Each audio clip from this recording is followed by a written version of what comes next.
Bom dia a todos. Bom dia, senador Otto Alencar, presidente da comissão, senador Ronaldo Caiado, que fez o convite, senadora Ataíde, que é vice-presidente da comissão, senhoras e senhores, a agência está pronta para responder as perguntas a respeito do entorno. Eu acho que esse debate é muito importante. Agradeço o convite, viu, senador, para que possamos esclarecer o problema do entorno, que é muito grave. A agência tem se empenhado demais para tentar resolver o problema do entorno do Distrito Federal, que é do transporte do entorno do Distrito Federal, que é gravíssimo, né? Hoje nós temos uma condição, e é bom que nós precisamos da ajuda dos parlamentares para poder resolver esse problema. Eu vou pedir para que o Ismael faça a apresentação para que depois possamos debater a respeito do tema. Tá bom, senador? Pode ser assim, dessa forma? Muito obrigado. Pode sim. Então, o doutor Ismael aí para fazer a apresentação.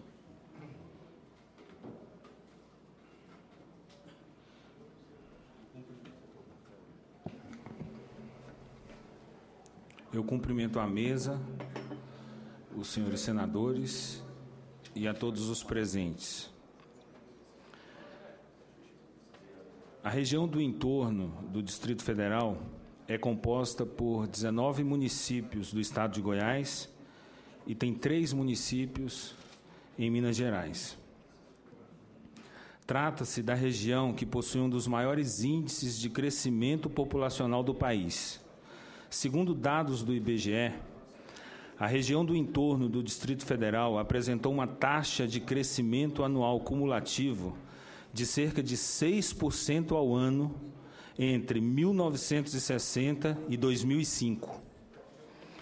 Esta concentração populacional desordenada exerce uma forte pressão sobre os equipamentos sociais e urbanos, educação, saúde, saneamento, assistência social, segurança pública, habitação e, claro, transportes, gerando problemas sociais que comprometem a qualidade de vida na região e dificultam aos menos favorecidos o exercício de sua cidadania.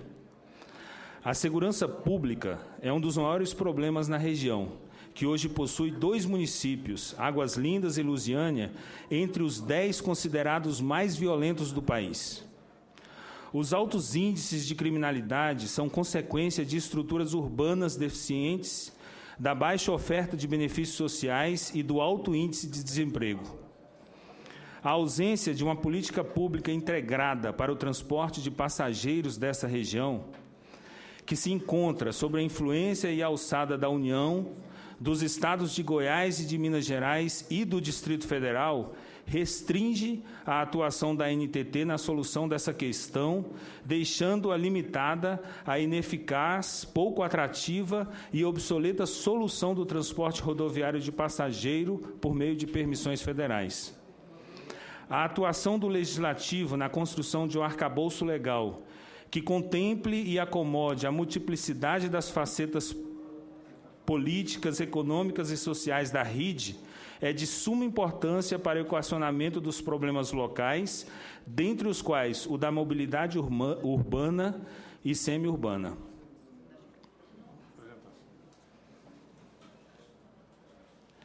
O serviço de transporte rodoviário semiurbano de passageiros é exatamente esse transporte que nós nos referimos no início. É um transporte que tem características de transporte urbano. O motivo das viagens é exatamente o deslocamento todos os dias para trabalho e para estudo, porque o entorno do Distrito Federal ele não possui toda a infraestrutura de que necessitam as pessoas que moram nesse entorno e, por consequência, precisam dessa infraestrutura do Distrito Federal, tem que se deslocar para aqui todos os dias.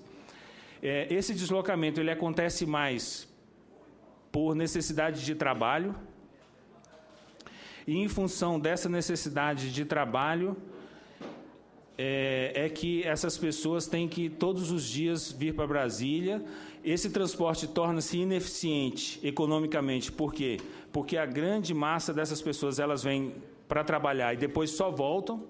E aí o empresário que possa vir a pretender entrar nesse mercado, ele tem essa dificuldade, porque ao longo do dia, no entrepico, não há viabilidade econômica para esse transporte. E, em função dessa falta de viabilidade econômica, é que nós temos toda a dificuldade. Fora isso, os senhores vão ver no slide que nós também temos problemas com relação a não termos corredores exclusivos para esse transporte. E isso faz com que o trânsito do entorno do Distrito Federal, que está aumentando a cada dia, faça com que cada vez mais essas pessoas gastem mais tempo no deslocamento de suas casas para o trabalho aqui. Para os senhores terem uma ideia, hoje, o transporte do Distrito Federal, o pico dele é 4 horas da manhã. Começa às 4 da manhã o pico desse transporte, vai até às 7 da manhã. Sendo que o transporte de 4 da manhã a pessoa consegue chegar num horário mais adequado para o trabalho dessas pessoas aqui. Uma pessoa que sai já às 6 da manhã, ele já vai ter problemas com esse deslocamento por conta do trânsito. Então, em função de não haver corredores exclusivos, isso torna-se mais complicado, porque aí todo o trânsito está envolvendo também o transporte público. Então, nós temos todos esses problemas que estão elencados. Nós temos uma licitação que está em curso.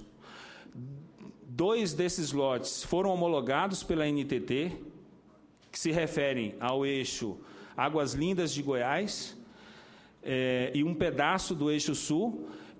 E, enquanto que 2 outros lotes, nós estamos sem proponentes, e estamos revendo como vamos recolocar esses lotes de novo no mercado, porque não houve interessados. Os empresários não se interessaram por esse transporte.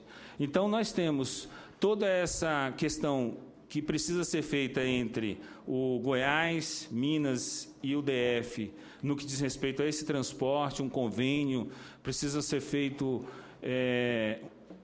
Realmente, esses entes precisam sentar e fazer um convênio para viabilizar esse transporte. É isso, senhores. Muito obrigado.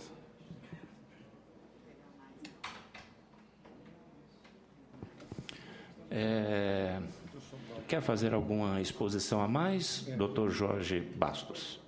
Pois não. A apresentação está simples ali para falar dos problemas que nós estamos enfrentando hoje, viu, senador? A respeito da licitação. A licitação, em 2 lotes, nós tivemos vencedores que foram propostas e que foram um único interessado. O grande problema desse transporte é que ele tem características de transporte urbano e nós tratamos ele como transporte semi-urbano, né? Que a agência não tem condições de administrar um transporte urbano, né? Quer dizer, vale transporte, gratuidade para idoso, tudo isso, eles não são contemplados. O Vale Transporte, quem vende é a própria empresa.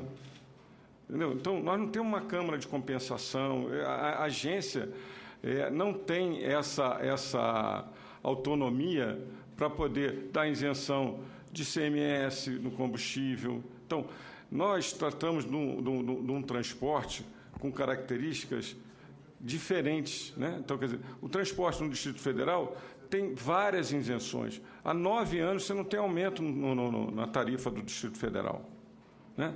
Então, você fica numa condição muito desigual de tratamento. O grande problema do transporte do entorno é este. Então, com a ajuda dos senhores, nós precisamos fazer um consórcio que agregue tanto o governo do Distrito Federal, o governo de Goiás, as prefeituras do entorno, Com o agravamento das condições, o que aconteceu com esse transporte, senador? Ao longo dos anos, esse transporte era para ser feito de ponto a ponto, numa rodoviária da cidade do entorno para a rodoviária de Brasília. Como as cidades do entorno não têm um transporte público, quem faz esse transporte para as cidades do entorno é o transporte semi-urbano. Então, quer dizer, os ônibus que teriam que sair na condição de um ponto, ele roda a cidade do entorno para buscar os passageiros. Isso encarece mais o transporte. As condições das cidades de vias públicas são péssimas. Os ônibus acabam se deteriorando por causa dessas condições. Então, é um conjunto de fatores que levam a hoje estar o transporte da maneira que está. Então, quer dizer, a solução que nós estamos tentando enfrentar já há algum tempo é o que eu falo, esse grande consórcio envolvendo o Distrito Federal, o governo do Estado de Goiás e as prefeituras. Nós temos tentado várias vezes, várias reuniões, já fizemos N reuniões e as coisas, infelizmente, não saem, não andam. Então, nós precisamos ter, se nós tivermos isenções, como tem o governo de Goiás e como tem o governo do Distrito Federal, esse transporte melhora muito, muito. Nós precisamos fazer, dentro desse horário que o Ismael falou, que é de 4 horas da manhã a 7 horas da manhã, um corredor exclusivo. É um absurdo, é desumano um trabalhador ficar 8 horas por dia dentro de um ônibus. Então, sabe, isso a gente tem... Infelizmente, nós estamos de mãos atadas para poder resolver esse problema, senador. Por mais que a gente tente fazer de tudo para poder fazer, mas temos essa grande dificuldade. Então, eu queria esclarecer para o senhor e dizer que estamos dispostos.